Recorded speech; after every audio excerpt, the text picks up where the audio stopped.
Le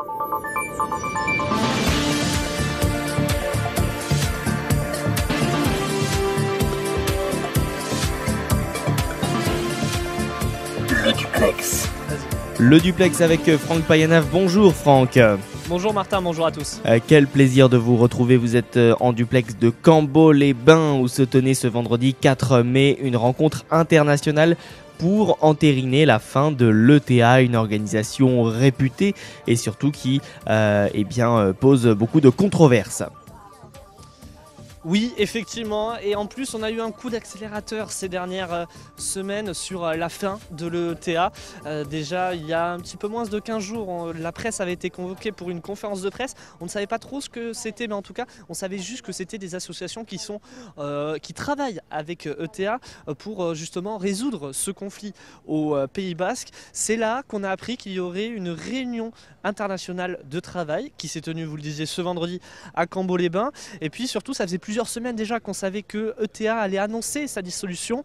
On ne savait pas quand précisément, on savait que c'était au mois de mai. Ensuite, on a su que c'était début mai. Ensuite, le premier week-end du mois de mai. Et puis, on a appris mercredi, dans un premier communiqué de presse, que ETA avait démantelé toutes ces structures. Et ensuite, ce jeudi, qu'on a appris tout simplement la dissolution définitive. J'aimerais quand même vous citer les termes du communiqué de jeudi. L'ETA a totalement démantelé l'ensemble de ces structures. L'ETA déclare mettre fin à toute activité politique. Un communiqué important mais avec un message clé à l'intérieur avant une journée historique, donc celle de vendredi. C'est Kofi Annan qui l'a dit à travers un message, lui qui avait suivi la première réunion internationale qui s'était tenue en 2011. Cette fois-ci c'était à Saint-Sébastien, cette fois-ci donc du côté espagnol, mais en tout cas c'était un pas supplémentaire vers la paix au Pays Basque. Du côté espagnol, on est un petit peu plus mitigé concernant le dossier, notamment Mariano Rajoy qui était assez virulent. C'était jeudi midi. Quoi qu'elle fasse, l'ETA ne trouvera aucune faille et pas d'impunité pour ses crimes. Nous ne lui devons rien. On verra bien sûr comment tout cela va évoluer maintenant que l'ETA s'est excusé également auprès des victimes qui n'étaient pas visées par le dossier basque. Oui, alors en tout cas, l'ETA, plus connu sous son acronyme Pays Basque et Liberté, est donc une organisation armée basque indépendantiste d'inspiration marxiste qui est active depuis 1959, depuis le 31 juillet 1959. Et oui, depuis 1959, beaucoup de choses, 829 victimes dans des attentats. Il y avait, maintenant on peut le dire au passé, 150 membres.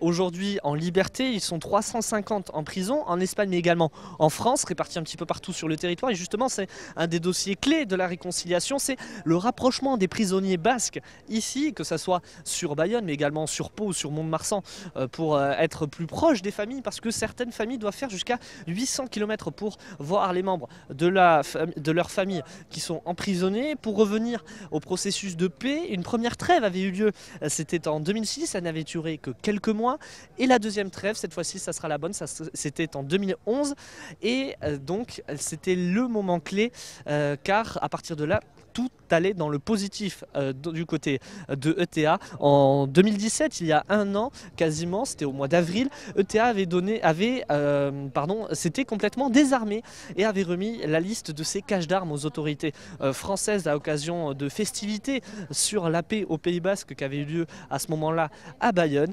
Et donc aujourd'hui, vous le disiez, cette journée du mois de mai qui restera marquée historiquement comme l'officialisation définitive de la dissolution d'ETA.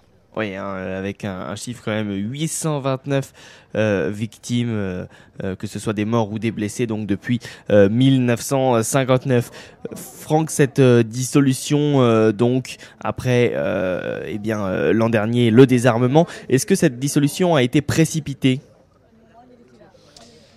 Elle n'a pas été forcément précipitée, en tout cas elle a été extrêmement bien préparée, extrêmement bien présentée. On est à la Villa Arnaga. Si vous nous voyez sur le site internet de c-l'info.fr, on est à la Villa Arnaga, c'est un symbole. C'est notamment ici qu'a vécu Edmond Rostand, mais c'est surtout l'architecture basque. Ça représente vraiment, c'est un élément de la culture locale et ça n'a pas été choisi au hasard, forcément, et donc ça n'a pas été précipité. Cette déclaration, on le savait, comme je vous le disais il y a quelques minutes, que cette déclaration aurait lieu. La déclaration d'Arnaga a été prononcée.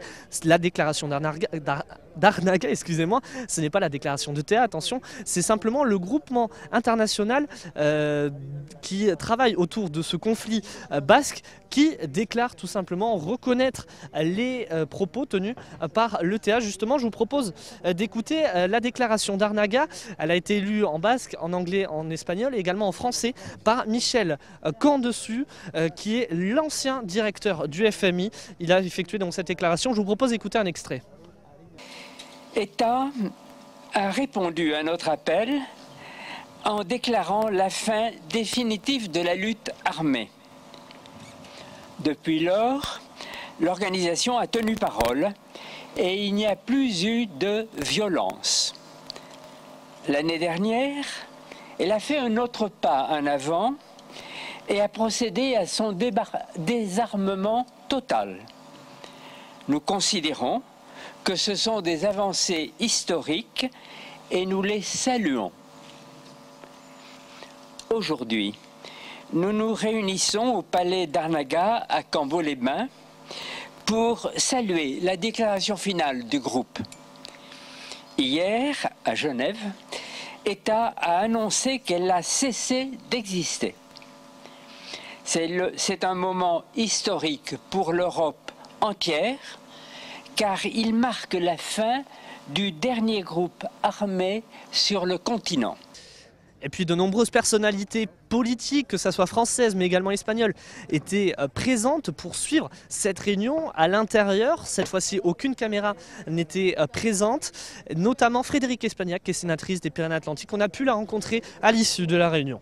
Frédérique Espagnac, sénatrice des Pyrénées-Atlantiques, merci d'être avec nous. Vous étiez présente à la réunion de ce matin sur la résolution du conflit au Pays Basque. Qu'est-ce que vous en retenez pour commencer ? Vous savez, la réunion d'aujourd'hui, c'est surtout la suite de la réunion d'Aïté auquel j'ai participé il y a 7 ans.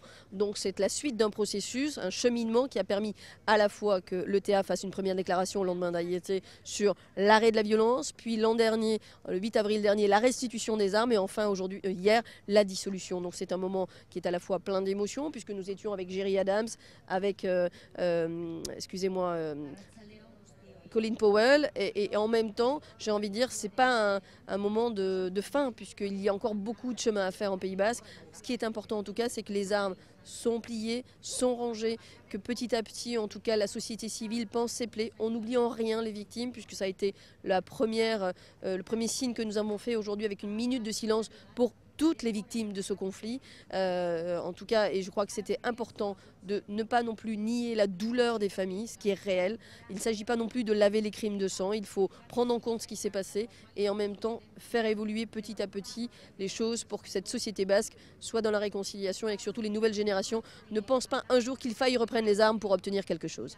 Kofi Annan, à travers un message, disait que c'était une journée historique. Est-ce que vous pensez que c'est le cas également ? Oui, je le pense réellement parce que vous savez, lors de la création de d'ETA, je pense qu'il y a eu beaucoup, en tout cas, d'étapes qui ont essayé, en tout cas, de mettre fin à ETA dans des négociations qu'il y a pu y avoir plus ou moins secrètes, que certains ont connues, d'autres pas.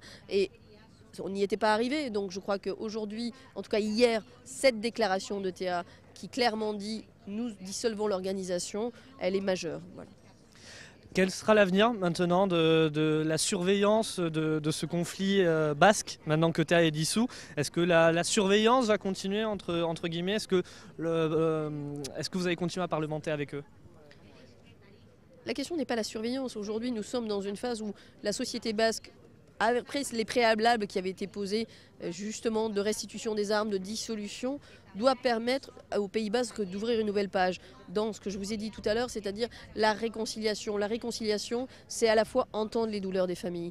La réconciliation, c'est aussi entendre les revendications qui ont pu exister Et en même temps, j'ai envie de dire, je crois qu'il faut aussi que le temps fasse son œuvre. Donc ça veut dire quoi? On a eu des expériences qui ont été passées sous silence, qui justement ont pu avoir du succès parce qu'elles ont été secrètes, à la fois entre des anciennes victimes de l'ETA, des gens qui ont pu participer à des attentats, pour que, à un moment donné, la prise en compte des cheminements des uns et des autres soit possible, la rencontre aussi, les douleurs prises en compte. Et là, je crois, vous savez, ce sont des moments qui doivent être très douloureux en soi. Et encore une fois, je crois que ce qui est important, c'est le rapprochement demain des prisonniers, le respect, la fin en France, une politique d'exception sur les prisonniers, justement pour que petit à petit se gomment les stigmates, en tout cas de ce qu'il reste potentiellement malheureusement de ces périodes ô combien douloureuses. Merci beaucoup. Voilà donc en tout cas ce que nous pouvions dire donc sur l'ETA au Pays Basque qui achève son processus de dissolution. Merci Franck d'avoir une nouvelle fois couvert cette actualité. Je rappelle que vous étiez en duplex ce vendredi 4 mai depuis Cambo-les-Bains. Exactement, merci beaucoup Martin, à bientôt. À très bientôt.